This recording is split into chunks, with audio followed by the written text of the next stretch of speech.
Hello friend, स्वागत है आपका अपने चैनल स्टडी ग्रुप में। आज हम घटना चक्र पूर्वावलोकन की सीरीज के अंतर्गत शासन प्रणाली संबंधित प्रश्न करेंगे। चलिए देखना स्टार्ट करते हैं। हमारा फर्स्ट क्वेश्चन है, निम्नलिखित में से कौन सा राज्य शब्द को सर्वोत्तम रूप से परिभाषित करता है। तो देखिए, सबसे पहले तो आपको ये पता होना चाहिए कि राज्य होता क्या है। तो देखिए, राज्य होने के लिए किसी भी राज्य के पास 4 तत्व होना जरूरी है। कौन कौन से? तो उनके पास भूमि होनी चाहिए, जनसंख्या होनी चाहिए, सरकार होनी चाहिए और संप्रभुता होनी चाहिए। भूमि मतलब एक निश्चित भूभाग पे वो लोग रहने चाहिए, उनकी जनसंख्या भी कुछ मात्रा में होनी चाहिए, उसके बाद से उनकी सरकार भी होनी चाहिए और उनके पास संप्रभुता होनी चाहिए। संप्रभुता का मतलब होता है कि उनका किसी भी दूसरे देश के का उनके ऊपर नियंत्रण नहीं होना चाहिए, बल्कि वो अपनी इच्छा से अपना जो है सरकार चला सकें। तो देखिए, इसमें से कौन सा ऑप्शन सही होगा। तो चलिए देखते हैं। यहाँ पर देखिए, व्यक्तियों का एक समुदाय यानी कि उनकी जनसंख्या है ना, जो बिना किसी बाह्य नियंत्रण के एक निश्चित भूभाग में स्थायी रूप से निवास करता है और जिसकी एक संगठित सरकार हो। तो यही इसके लिए सही होगा। ठीक है, राज्य के लिए ऑप्शन नंबर ए सही होगा। तो option number A is right answer for this question. ठीक है, फिर नेक्स्ट क्वेश्चन है, निम्नलिखित में से कौन सा राज्य का सबसे महत्वपूर्ण तत्व है। तो देखिए, राज्य का सबसे महत्वपूर्ण तत्व कौन सा है? संप्रभुता। अब कैसे? तो देखिए, राज्य होने के लिए 4 चीज़ें जरूरी हैं, भूमि, जनसंख्या, सरकार और संप्रभुता। लेकिन देखिए, भूमि, जनसंख्या और सरकार तो हमारे राज्यों के पास भी है, जैसे उत्तर प्रदेश है। लेकिन क्या उत्तर प्रदेश के पास संप्रभुता है क्या कि वो दूसरे देशों के प्रति भी अपना निर्णय ले सकता है, विदेशी मामलों में निर्णय ले सकता है? नहीं ले सकता। तो उत्तर प्रदेश एक तरह से देखा जाए तो राज्य नहीं है, क्योंकि उत्तर प्रदेश अगर राज्य की दृष्टि से देखा जाए तो वो प्रांत माना जाता है। ठीक है, और जब हम राज्य की बात करते हैं, यानी कि एक देश की बात करते हैं, कंट्री की बात करते हैं, तो कंट्री को ये स्वतंत्रता होती है कि वो अपने आंतरिक और बाह्य मामलों में स्वतंत्र होता है निर्णय लेने के लिए, उस पर किसी दूसरे देश का नियंत्रण नहीं होता। तो ऑप्शन नंबर सी जो है इसके लिए सही होगा, क्योंकि राज्य होने के लिए सबसे महत्वपूर्ण तत्व कौन सा है? संप्रभुता। ठीक है, फिर नेक्स्ट क्वेश्चन है, भारत की संप्रभुता के संबंध में निम्नलिखित में से कौन सा कथन सही है। तो चलिए देखते हैं। भारत राष्ट्रमंडल का सदस्य है। तो ये बात तो सही है ना कि भारत जो है राष्ट्रमंडल का सदस्य है। राष्ट्रमंडल की सदस्यता के कारण भारत की संप्रभुता कम हो जाती है। तो ये बात सही है कि गलत है? तो ये बात है गलत। क्यों? क्योंकि देखिए, राष्ट्रमंडल की सदस्यता के कारण भारत की संप्रभुता कम नहीं होती है। क्यों? क्योंकि देखिए, जो राष्ट्रमंडल है उसके सभी सदस्य जो होते हैं वो स्वतंत्र और समान होते हैं, और ब्रिटिश सम्राट के प्रति निष्ठा जैसी कोई शर्त इसके लिए आवश्यक नहीं है। ठीक है, तो इस तरह से केवल एक इसके लिए सही होगा। तो केवल एक इसमें, ऑप्शन नंबर ए में, यानी option number A is right answer for this question. ठीक है, फिर नेक्स्ट क्वेश्चन है, भारतीय संविधान में किस प्रकार की शासन प्रणाली की व्यवस्था की गई है। तो देखिए, भारतीय संविधान में संसदात्मक शासन प्रणाली की व्यवस्था की गई है। फिर नेक्स्ट क्वेश्चन है, संसदात्मक शासन व्यवस्था में, तो देखिए संसदात्मक शासन व्यवस्था होती है, उसमें क्या होता है? तो इसमें जो होता है, विधायिका का कार्यपालिका पर नियंत्रण होता है। कैसे? तो देखिए, जो विधायिका है उसी में से कार्यपालिका बनती है। तो क्या होता है कि विधायिका का कार्यपालिका पर नियंत्रण होता है। तो ऑप्शन नंबर डी इसके लिए सही होगा, क्योंकि अगर इसी में से बनी हुई है, विधायिका में से ही कार्यपालिका बनी है, तो कार्यपालिका के ऊपर विधायिका नियंत्रण रखेगी कि नहीं रखेगी। तो इस तरह से ऑप्शन नंबर डी ही इसमें सही होगा। फिर नेक्स्ट क्वेश्चन है, संसदीय व्यवस्था वाली सरकार वह होती है जिसमें, तो देखिए, जब हम संसदीय व्यवस्था वाली सरकार की बात करते हैं तो वो कौन सी होती है? वो होती है कि सरकार संसद के प्रति उत्तरदायी होती है और उसके द्वारा हटाई जा सकती है। ठीक है, तो ये बात आपको याद रखनी है, क्योंकि देखिए क्या होती है कि विधायिका में से ही कार्यपालिका बनती है। ठीक है, तो जो कार्यपालिका होती है विधायिका के प्रति जिम्मेदार होती है और ये विधायिका के द्वारा हटाई भी जा सकती है। तो ऑप्शन नंबर बी ही इसमें सही होगा। फिर नेक्स्ट क्वेश्चन है, सर्वप्रथम संसदात्मक सरकार किस देश में आरंभ की गई थी। तो देखिए, जो संसदात्मक सरकार है सबसे पहले जो है वो ग्रेट ब्रिटेन यानी कि यूके में शुरू की गई थी। तो ऑप्शन नंबर ए इसके लिए सही होगा। फिर नेक्स्ट क्वेश्चन है, भारतीय संसदीय प्रणाली ब्रिटिश संसदीय प्रणाली से इस बात से भिन्न है कि भारत में, तो देखिए भारतीय जो संसदीय प्रणाली है ब्रिटिश संसद से क्यों भिन्न है? क्योंकि भारत में एक लिखित संविधान है। ठीक है, और जब लिखित संविधान है तो इसके वजह से क्या होता है कि यहाँ पे न्यायिक पुनरावलोकन किया जा सकता है। लेकिन जो ब्रिटेन है वहाँ पे लिखित संविधान नहीं है, और इसके वजह से क्या होता है कि जो ब्रिटेन है वो एक संप्रभु निकाय है। ठीक है, ब्रिटेन की जो संसद है वो एक संप्रभु निकाय है। तो यहाँ पर जो है न्यायिक पुनरावलोकन की व्यवस्था भारत में है लेकिन ब्रिटेन में नहीं है। तो ऑप्शन नंबर डी जो है इसके लिए सही होगा, क्योंकि इसी तरह से ये न्यायिक पुनरावलोकन के मामले में ही ये भिन्न है। ठीक है, फिर नेक्स्ट क्वेश्चन है, हमने ब्रिटिश मॉडल पर आधारित संसदीय लोकतंत्र को अपनाया है, किंतु हमारा मॉडल उससे किस प्रकार भिन्न है। तो देखिए, अब हमने अपनाया था ब्रिटेन से संसदीय प्रणाली, लेकिन हमारा कैसे भिन्न है? देखिए, जहाँ तक विधि निर्माण का संबंध है, ब्रिटिश संसद सर्वोपरि है तथा संप्रभु है। हमने देखा ना कि जो ब्रिटिश की जो संसद है वो कैसी है, संप्रभु है, क्योंकि वहाँ पे लिखित संविधान नहीं है, वो अपना निर्णय खुद ही लेता है ना। किंतु भारत में संसद की विधि निर्माण की शक्ति परिसीमित है। अब क्यों सीमित है? क्योंकि भारत में लिखित संविधान है, और संविधान के मामले से, जो लिखित संविधान है उसके मामले वजह से हम यहाँ पे न्यायिक पुनरावलोकन कर सकते हैं। भारत में संसद के किसी अधिनियम के संशोधन की संवैधानिकता से संबंधित मामले उच्च न्यायालय द्वारा संबंधित पीठ को भेजे जाते हैं। तो ये बात भी सही है। तो पहला और दूसरा दोनों सही है। तो चलिए देखते हैं, ऑप्शन नंबर सी जो है इसके लिए सही होगा। फिर नेक्स्ट क्वेश्चन है, निम्नलिखित में से कौन सी भारतीय संविधान की विशेषता नहीं है? तो देखिए, भारत में जो है अध्यादेशात्मक सरकार नहीं है। यहाँ पर कैसी व्यवस्था है? तो यहाँ पे संस्थात्मक सरकार है, स्वतंत्र न्यायपालिका है और संघात्मक सरकार है। ठीक है, तो ऑप्शन नंबर बी यहाँ पर सही होगा, क्योंकि भारत में जो है लोकतांत्रिक सरकार है और ये जनता के द्वारा चुनी जाती है और जनता का इस पर नियंत्रण होता है। तो ऑप्शन नंबर बी ही इसमें सही होगा। फिर नेक्स्ट क्वेश्चन है, भारतीय राजनीतिक पद्धति के बारे में निम्नलिखित में से कौन सही नहीं है? तो चलिए देखते हैं। भारत एक धर्मनिरपेक्ष राज्य है, ये तो सही है। संसदीय पद्धति की सरकार है, ये भी सही है।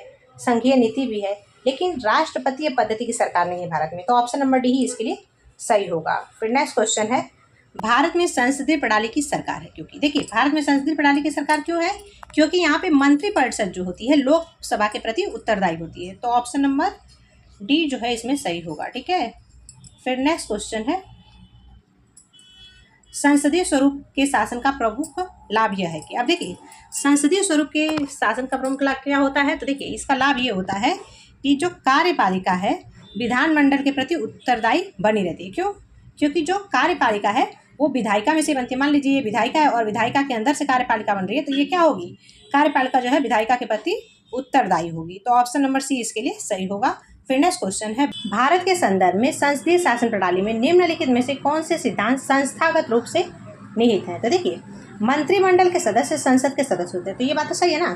देखिए, अनुच्छेद 75(5) के अंतर्गत क्या कहा गया है कि जो मंत्री हैं बिना संसद के सदस्य बने हुए 6 महीने तक अपने पद पर रह सकते हैं, लेकिन 6 महीने के बाद जो है उन्हें मंत्री परिषद की सदस्यता ग्रहण करनी होगी, है ना, मंत्रिमंडल ग्रहण करना होगा। तो ये हो गया सही। ठीक है, फिर दूसरा है, जब तक मंत्रियों को संसद का विश्वास प्राप्त रहता है तब तक वे अपने पद पर बने रहते हैं। तो ये बात भी सही है। देखिए, क्या होता है कि जो मंत्रिपरिषद है वो सामूहिक रूप से लोकसभा के प्रति जिम्मेदार होती है ना, यानी कि संसद के प्रति जिम्मेदार होती है। और अगर वो संसद उनके कार्यों को नहीं मानता है तो क्या उसके प्रति जिम्मेदार रहेंगे? क्या नहीं। तो इस तरह से ये भी सही हो गया। राज्य का अध्यक्ष ही मंत्रिमंडल का अध्यक्ष होता है। तो ये बात सही है क्या? नहीं। क्यों? क्योंकि देखिए, जो राज्य का अध्यक्ष होता है वो कौन होता है? तो वो होता है राष्ट्रपति। और मंत्रिमंडल की अध्यक्षता कौन करता है? तो वो करते हैं प्रधानमंत्री, है ना। तो इस तरह से 1 और 2 इसमें सही है। 1 और 2 किस में है? तो ऑप्शन नंबर ए में, यानी option number A is right answer for this question. ठीक है, फिर नेक्स्ट क्वेश्चन है, सरकार की संसदीय व्यवस्था के विषय में निम्नलिखित में से कौन सा वक्तव्य सही है? तो चलिए देखते हैं। विधायिका न्यायपालिका के प्रति जवाबदेह है। तो ये बात तो सही है। क्यों? क्योंकि देखिए, जो न्यायपालिका होती है वो कार्यपालिका और विधायिका इन दोनों के कार्यों की न्यायिक समीक्षा करती है। ठीक है, तो ये बात हो गई सही। विधायिका कार्यपालिका के प्रति जिम्मेदार होती है। तो ये बात भी सही है। क्यों? क्योंकि देखिए, विधायिका में से ही कार्यपालिका बनती है, तो कार्यपालिका जो है विधायिका के प्रति जिम्मेदार होती है, और ये भी विधायिका भी है वो कार्यपालिका के प्रति जिम्मेदार होती है। तो ये दोनों हो गए सही। विधायिका एवं कार्यपालिका दोनों स्वतंत्र है। तो क्या विधायिका और कार्यपालिका दोनों स्वतंत्र हैं? क्या दोनों अलग अलग है? क्या नहीं। तो ये बात हो गई गलत। तो पहला और दूसरा सही था। फिर देखिए, राष्ट्रपति न्यायपालिका के प्रति जवाबदेह है। तो क्या ऐसा है? क्या नहीं। जो राष्ट्रपति है वो न्यायपालिका के प्रति जवाबदेह नहीं है।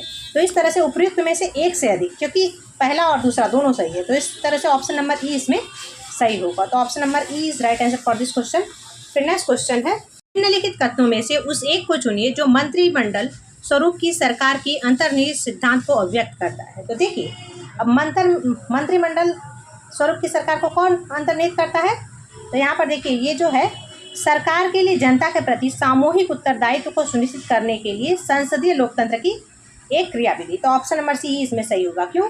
क्योंकि देखिए, जो सरकार है उसके प्रति जो मंत्रिपरिषद है वो सामूहिक रूप से जिम्मेदार होती है इसमें मंत्रिमंडलीय सरकार में। तो ऑप्शन नंबर सी इसमें ही सही होगा, क्योंकि देखिए, मंत्रिमंडल जो है वो लोकतंत्र के प्रति सामूहिक रूप से जिम्मेदार होता है। ये बात आपको याद रखनी है, तो ऑप्शन नंबर सी इसमें सही होगा। फिर नेक्स्ट क्वेश्चन है, राष्ट्रपति पद्धति में समस्त कार्यपालिका शक्तियां निहित होती है। देखिए राष्ट्रपति पद्धति में कार्यपालिका शक्ति किसमें होगी, तो राष्ट्रपति में, तो ऑप्शन नंबर ए इसके लिए सही होगा। फिर नेक्स्ट क्वेश्चन है, भारतीय राजनीतिक व्यवस्था के मूल लक्षण है। तो चलिए देखते हैं, यह एक लोकतांत्रिक गणतंत्र है। तो ये बात तो सही है ना कि ये जो है एक लोकतांत्रिक गणतंत्र है, यानी कि इसका जो मुखिया है वो जनता के द्वारा चुना जाता है। ठीक है, इसमें संस्थात्मक स्वरूप की सरकार होती है, ये बात भी सही है। सर्वोच्च सत्ता भारत की जनता में नहीं थी, तो ये बात भी सही है कि जो भारत की जितनी भी सत्ता है, यानी देश की जितनी भी सत्ता है, वो किस में नहीं थे, जनता में। क्यों, क्योंकि जनता ने ही अपने प्रतिनिधि को चुना है, जिसके माध्यम से वो शासन करते हैं। ठीक है, और वो जनता के प्रति जवाबदेह है। ठीक है, फिर नेक्स्ट है, यह एक एकीकृत शक्ति का प्रावधान करती है। तो क्या ऐसा है क्या कि भारत की जो राजनीतिक व्यवस्था है वो एकीकृत शक्ति का प्रावधान करती है, नहीं। तो इस तरह से इसका आंसर क्या होगा, तो 1 2 3 इसमें सही होगा, ऑप्शन नंबर बी इसके लिए सही होगा। फिर नेक्स्ट क्वेश्चन है, निम्नलिखित कथनों पर विचार कीजिए। चलिए देखते हैं, भारत एक लोकतांत्रिक राज्य व्यवस्था, तो ये तो सही है। भारत एक संप्रभुता संपन्न राज्य है, ये भी सही है। भारत में लोकतांत्रिक समाज है, ये भी सही है। भारत एक कल्याणकारी राज्य है, तो चारों के चारों सही हैं, तो ऑप्शन नंबर डी इसमें सही होगा। फिर नेक्स्ट क्वेश्चन है, निम्नलिखित में से कौन सी विशेषता भारतीय राजतंत्र की नहीं है। तो चलिए देखते हैं, भारत की एक संविधान संगत सरकार है, तो भारत जो है एक संविधान संगत सरकार है, ये तो विशेषता है। लोकतांत्रिक सरकार भी इसकी विशेषता है। विधि का शासन, अब विधि का शासन भी जो है भारत में चलता है, लेकिन सत्तावादी सरकार भारत में नहीं है। ठीक है, तो ऑप्शन नंबर डी जो है इसके लिए सही होगा, यानी कि यही इसमें गलत बताया गया था, ये भारतीय सरकार की विशेषता नहीं है, तो ऑप्शन नंबर डी इसके लिए सही होगा। ठीक है, क्योंकि भारत में जो है लोकतांत्रिक सरकार है, सत्तावादी सरकार नहीं है। फिर नेक्स्ट क्वेश्चन है, केंद्र सरकार और राज्य सरकारों को प्राधिकार प्राप्त होता है। तो देखिए केंद्र सरकार और राज्य सरकारों को अधिकार किससे प्राप्त होगा, तो भारत के संविधान से, यानी कि भारतीय संविधान से। ऑप्शन नंबर ए इसमें सही होगा। अब देखिए भारत में सबसे ऊपर कौन है, तो हमारा संविधान, तो ऑप्शन नंबर ए इसमें सही होगा। फिर नेक्स्ट क्वेश्चन है, निम्नलिखित कथनों पर विचार कीजिए और नीचे दिए गए कूट से सही उत्तर चुनिए। चलिए देखते हैं, भारत एक लोकतांत्रिक देश है, तो ये बात तो सही है ना कि भारत एक लोकतांत्रिक देश है। भारत का अपना एक संविधान है, तो ये बात भी सही है। तो क्या देखिए लोकतांत्रिक देश है और इसका संविधान है, ये कथन आर जो है कारण ए की सही व्याख्या करता है क्या, नहीं। तो ए और आर दोनों सही है, परंतु कारण आर कथन ए की सही व्याख्या नहीं करता है, तो ऑप्शन नंबर बी इसमें सही होगा। फिर नेक्स्ट क्वेश्चन है, निम्नलिखित में से कौन सुशासन की व्यवस्था नहीं है। तो देखिए सुशासन की व्यवस्था कौन कौन सी होती है, तो सुशासन की व्यवस्था होती है हिस्सेदारी, जवाबदेही, पारदर्शिता, कानून का नियमन, सर्वसम्मति से निर्णय लेना, दक्षता, प्रभावशीलता। ठीक है, तो ये इसकी विशेषताएं हैं, लेकिन लाल फीताशाही इसकी विशेषता नहीं है, तो ऑप्शन नंबर डी इसके लिए सही होगा। फिर नेक्स्ट क्वेश्चन है, कल्याणकारी राज्य का उद्देश्य है। तो देखिए अब कल्याणकारी राज्य का उद्देश्य क्या होता है कि कमजोर वर्गों के कल्याण का प्रतिनिधित्व करना। ठीक है, तो ऑप्शन नंबर बी इसमें सही होगा। ठीक है, क्योंकि देखिए जो कमज़ोर लोग होते हैं उनके जो है सामाजिक और आर्थिक स्थिति में सुधार करना ही कल्याणकारी राज्य के जो है विशेषता है। क्यों, क्योंकि देखिए जो अमीर लोग हैं वो तो खुद ही अपनी ज़रूरतों को पूरा कर लेंगे, लेकिन गरीब लोगों की जो ज़रूरतें हैं उनको पूरा करने का काम कौन करेगा, तो उसकी व्यवस्था जो है कल्याणकारी राज्य करेगा, तो ऑप्शन नंबर सी जो बी जो है इसमें सही होगा। फिर नेक्स्ट क्वेश्चन है, राज्य हर जगह है, यह अंतराल शायद ही कोई छोड़ता है, यह वक्तव्य किस धारणा की व्याख्या करता है। तो देखिए अब ये जो व्याख्या करता है ये कल्याणकारी राज्य की व्याख्या करता है, तो ऑप्शन नंबर ए इसके लिए सही होगा। फिर नेक्स्ट क्वेश्चन है, निम्नलिखित में से कौन सा एक भारतीय संविधान का दर्शन नहीं है। तो देखिए भारतीय संविधान का दर्शन क्या है, तो कल्याणकारी राज्य है, समाजवादी राज्य है, तो ये तो दोनों हैं।